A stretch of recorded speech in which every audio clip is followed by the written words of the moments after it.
Hey, before we hop into this episode, let's talk about why your website and digital presence isn't working. Now, I know what you're thinking. Michael, we talk all about the websites all the time. You talk about the websites. The website's a hammer, yada, yada, yada. We get it. But for real, though, it's shocking to me how much guesswork still takes place and how it's having a detrimental effect on what opportunities you are able to leverage. Now, over the last decade, especially for the OG DPBers, you know I've poured my soul into assembling a team that cares deeply about the progress of the retail auto industry, that believes in my mission to enrich and empower dealers to perpetually grow. Now I'm making my amazing marketing team accessible to the Dealer Playbook community so that you can start to thrive rather than merely survive. Right now, we're providing a just for you free website diagnostic that will show you exactly what you need to do in a priority sequence so that you can finally get the answers you need. Claim yours by visiting www.flexdealer.com/website audit. That's www.flexdealer.com/website-audit.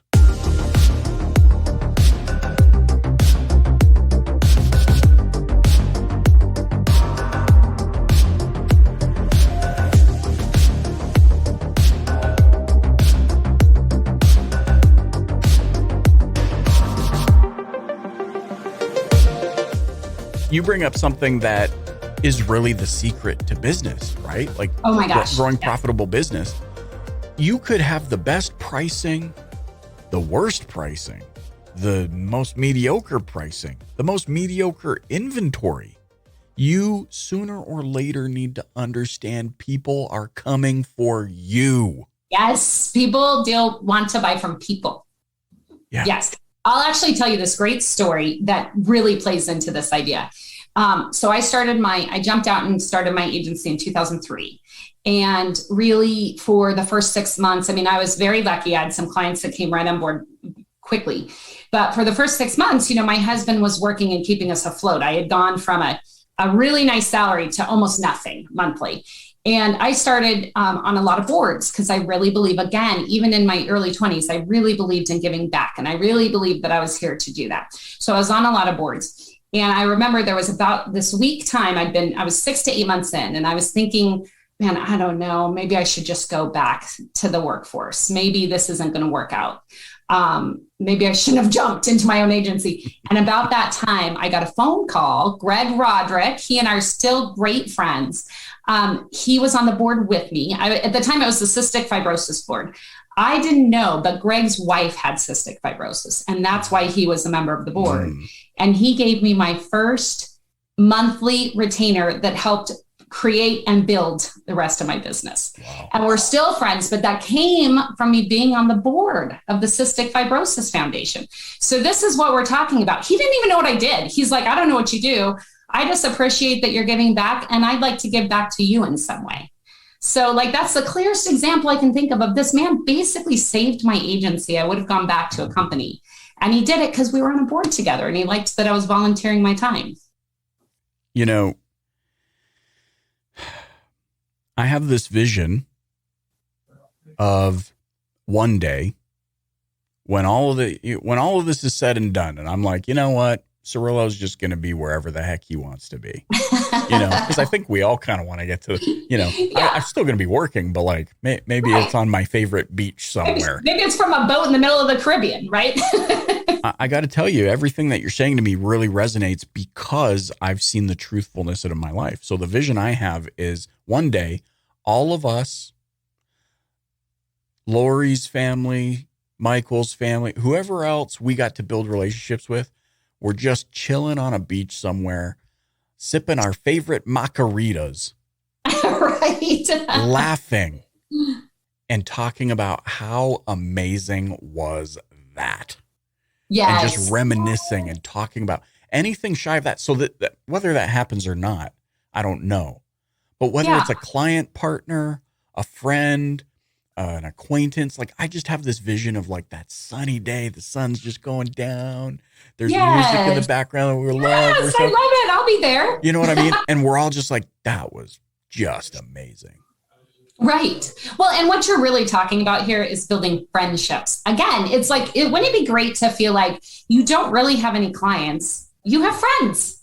And I, believe me, I know I get to pick the people I work with, and I get to pick the people I don't work with. And, there have definitely been times where I've had really profitable relationships that I've stepped away from because I just feel like it's not a match on a personal level. But I want to work with my friends.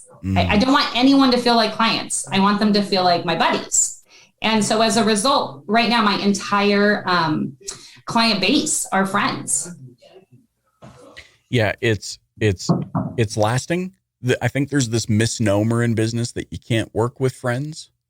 Right. Or family or things of that nature, but you can. You can if you communicate clearly and you set expectations and you make yourself clear, but also if you let them know that you, in an undying fashion, have their back. Yes. Well, and I can't tell you how many times a project has ended, or I've worked with a client in one company, and for whatever reason, they've either grown big enough that they brought it in their PR in-house, or for whatever reason that the project has ended. But we've kept that relationship because what's important is the relationship.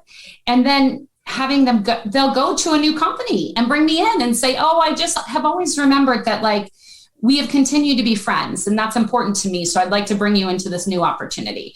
So it's this nice, again, it kind of goes back to abundance, the idea of abundance. Like, if you really see people as people and build those relationships, the abundance will come because you're doing it from the right place. This ties into what we talk a lot about today, where, people are getting their panties in a twist over the Vrooms and the Carvanas. Yes. Like, this ties into the why buy. Yes. Like the why buy is that I don't sell cars. I make friends. Yes. Can you imagine if people had that idea on the lot? That would be incredible. If you went to work every day thinking, I'm not going to focus on selling cars, I'm going to focus on making friends today. Yep. Your whole sales process, your profits, everything would soar. Take a couple of months, but it would completely change the way those people sell. The snowball effect would be staggering. And I mean, we see it. There's the Frank Crinitys, the Ali Reddas, the Elise Kephardts, there's so many, the Glenn Lundys of the world. Like, there's so many in this industry who have proven that is the case. And they're so successful. So successful. And they're always turning into more, like, it's rolling into more opportunity consistently. But I just think, if you could get beyond that, and also the paradigm shift, I think, I'd love your thoughts on this. The paradigm shift, which is just because you got employment at the dealership doesn't mean you are done applying for the job. Like, every new customer so if you're standing out there, and, like, no offense to the smokers, like, I'm not judging you, but if you're standing out there and you look like, shoulders are shrugged and you got a cig in your fingers and you smell like smoke and you're not very welcoming looking and you're scowling. Right. You're going to lose the job. This is a matter of, did I get the job or did I not get the job? It has nothing to do with selling a car. Absolutely. Well, this is the energy again, right? What kind of energy are you putting out? What kind of perception are people having of you based on that whole scenario? And chances are pretty good you're not going to sell that car. And think of, like, trends. I remember growing up, my father used to say, look, clean shaven men, like, the perception is you're more welcoming, you're more inviting. Yep. The trend kind of changed where beards became a little bit more acceptable, especially, and if you're well groomed and you keep it and all these sorts of things. So I've got a beard. I look like Franklin the Turtle without it. That's a different story. But side note, I did this Snapchat filter where it takes your beard off. It makes you clean shaven. And how did it look? It looked like Franklin the Turtle. So Franklin the Turtle. I for those that can't see, I snuck up behind my wife, and she was sitting in a chair, and I snuck up behind her like this, just so she could see the phone in front of her, and then me in the background without the beard. And she says, if I turn around and that beard is gone, I would be so mad. Anyway, that's a side note.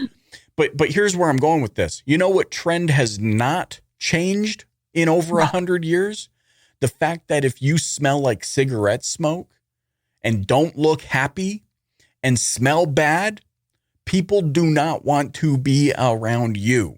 Yes, this is very true. Like, and that's not a judgment. I mean, it is kind of a judgment thing, but they reserve the right as human beings with nostrils to make that judgment. And so you have to consider all of these things, whether you smoke or not. Like, this is not an anti-smoking campaign. I'm just using that as one clear example, that you got to pick your spots. And if your spot is out front of the dealership in a huddle, that is scary. That brings back all sorts of bad memories about high school and trying to make new friends. Absolutely. Yes. Like the closed circle and how scared we all were to try to get into the closed circle. Yes. The click or whatever they call it.